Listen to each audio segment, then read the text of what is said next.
Hello guys, welcome back to Tumpa's blog. কে তো সবাই কেমন আছেন? আশা করি সবাই ভালো আছেন।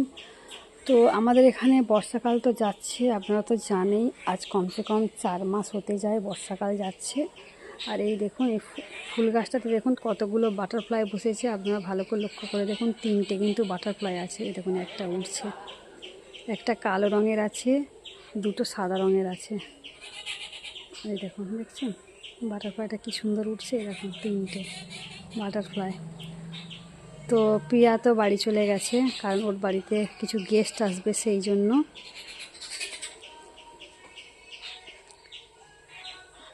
খুব ভালো লাগছে। তো দেবাঞ্জনার বাবা এই মানে টবগুলোকে ওই দিক থেকে এই দিকে নিয়ে আসছে, কারণ বললে একটু চেঞ্জ করতে হবে, আর ঘাস ভর্তি হয়ে গেছে সেই জন্য। তো আমি বললাম ঠিক আছে, তুমি ধীরে ধীরে করো, কারণ আমি সহযোগিতা করতে পারছি না ওর বাবাকে।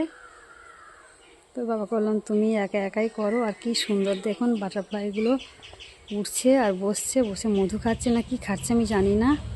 তো যে সকল বন্ধুরা আমাকে এখনও পর্যন্ত বন্ধু করেননি, প্লিজ ঝটপট করে বন্ধু করে নেবেন।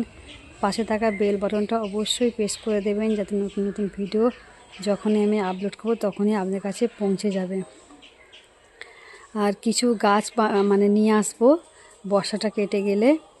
তো আপাতত যেগুলো আছে সেগুলো দিয়েই এখন কাজ চালিয়ে নেব। আমাদের সামনে ওনাম আসছে, আর আমরা এক জায়গায় যাবার প্রোগ্রাম করেছি, সেই জন্য এখন কিছু কেনাকাটা করব না, কয়েকদিন পরে কেনাকাটা করব।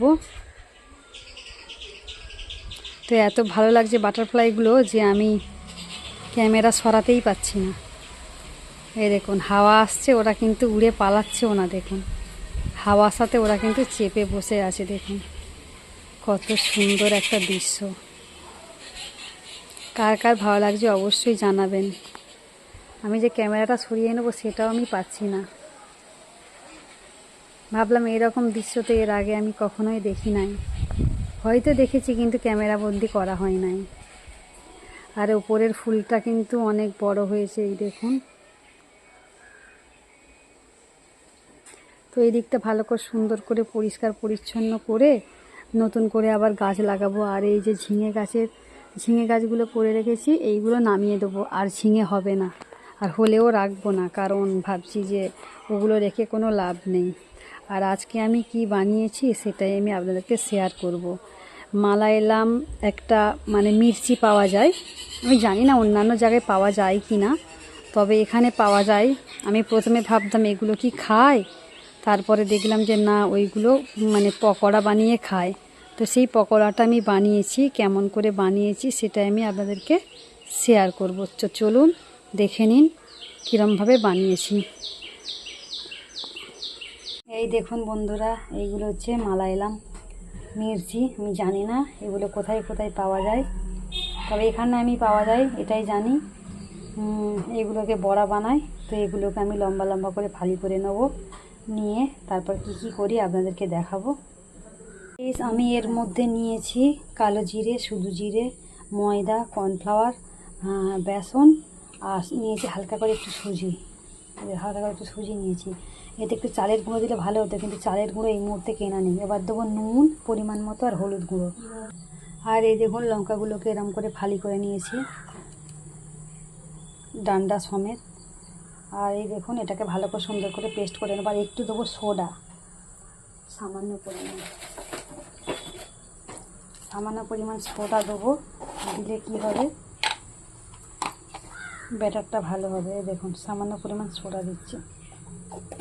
তো চলুন ব্যাটারটা ভালো করে বানিয়ে নিই। তো বন্ধুরা, আমি ব্যাটারটা সুন্দর করে বানিয়ে নিচ্ছি। এই দেখুন, প্রথমে আমি হালকা করে জল দিয়েছি, কারণ একসাথে যদি সব জলটা দিয়ে দিই তাহলে ভালো হবে না ব্যাটারটা। সেই জন্য আমি অল্প অল্প করে জল দিয়ে ব্যাটারটা বানাচ্ছি। এর মধ্যে আরেকটু জল অ্যাড করব, যাতে লঙ্কার মধ্যে ভালো করে লাগে। তো এখনও খানিকটা জল দিয়ে এটাকে সুন্দর করে আমি ফাটিয়ে নেব। তো এই প্রথম বানাচ্ছি আমি, তো ভাবছি যে পরবর্তী সময় যদি এই লঙ্কা আমি পাই বাজারে, অবশ্যই নিয়ে আসবো। নিয়ে এসে মানে পকোড়া বানিয়ে খাবো, বেশ ভালোই লাগে খেতে, খারাপ না। তো আমি পরিমাণ মতো তেল দিয়ে দিয়েছি। আর এই দিকের যে কড়াটা আছে, ওই কড়াটায় একটু তেল দুপুরবেলার আছে বলে ওই কড়াটায় বসালাম না, এই কড়াটাতেই বসালাম। তো ভাবলাম যে তেল মনে হয় কম হবে, ওই জন্য আমি আরও আধা লিটারের মতো তেল আমি দিয়ে দিয়েছিলাম। কারণ লঙ্কাগুলো একটু লম্বা লম্বা, যার কারণে মানে লঙ্কাগুলো যেন মনে হচ্ছিল যে তেলের ওপরে ভাসবে না, সেই জন্য আমি বেশি করে আরও তেল দিয়ে দিয়েছি। আর এই দেখুন আমি একটা একটা করে ভেজে নিচ্ছি। তো প্রথমে আমি 3টে লঙ্কা দিয়েছি, দেখতেই পাচ্ছেন। ভাবলাম এইগুলোকে সুন্দর করে ভেজে নেওয়ার পর পরবর্তী সময় আরও কিছু লঙ্কা এর সাথে দেবো, কারণ প্রথমটা দেখি ভালো হয় কি না, কারণ এই তো প্রথম বানাচ্ছি, আমার তো সেরকম কোনো নলেজ নেই। তো ভাবলাম যে হয়তো খারাপও হতে পারে। তো সত্যি কথা বলতে কি হেভি হয়েছে। তো গাইস, প্রিয়া বলছে নাকি খুব সুন্দর হয়েছে, হেভি নাকি টেস্টি হয়েছে, ঝাল ঝাল ঝাল ঝাল হয়েছে। দেখো প্রায় শেষ হয়ে গেছে, প্রায় শেষ হয়ে গেছে। সস দিয়ে খাচ্ছে, যেমন খাচ্ছে। লাইট এত কম কেন ঘরে থাকো। আর এইদিকে হচ্ছে আমাদের প্রধান বাবু খাচ্ছে, এই যে দেখতেই পাচ্ছেন। কামড়াও কামড়াও, বলো কিছু। ঠিক সুপার হয়েছে। আচ্ছা, ননি কি বলছে? ও শুধু জল খাচ্ছে ঘট ঘট করে, এই দেখুন শুধু ঘটি ঘটি জল খাচ্ছে। সুপার। ও দেখেছো, তুই কর নে। আমার মেয়ে ঝাল লেগেছে, বুঝতে পেরেছো? আর খাবে না, ও উঠে পালাবে, চোখ দিয়ে জল বেরিয়ে গেছে, দেখতে পাচ্ছ? তো বন্ধুরা সবাই মিলে পকোড়া খেয়ে নিলাম, খুবই সুন্দর হয়েছিল টেস্ট। ভাবছি পরের দিনে আবার নিয়ে আসবো, নিয়ে এসে আবার এইভাবে বানাবো আর খাবো, খুব ভালো লাগে সন্ধ্যের মুহূর্তে। তো চলুন বন্ধুরা, আজকের মতো ভিডিও আমি প্রায় শেষ করতে চলেছি। তো সবাইকে টাটা বাই বাই জানিয়ে বিদায় নেব। তো তার আগে একটা দৃশ্য আপনারা দেখে নিন। আমাদের এখানে রামধনু হয়েছিল, সেই রামধনুটা আমি ক্যামেরাবন্দি করেছিলাম। তো ভাবলাম বন্ধুদেরকে একটু শেয়ার করে দিই। এই দেখুন কত সুন্দর একটা রামধনু হয়েছিল।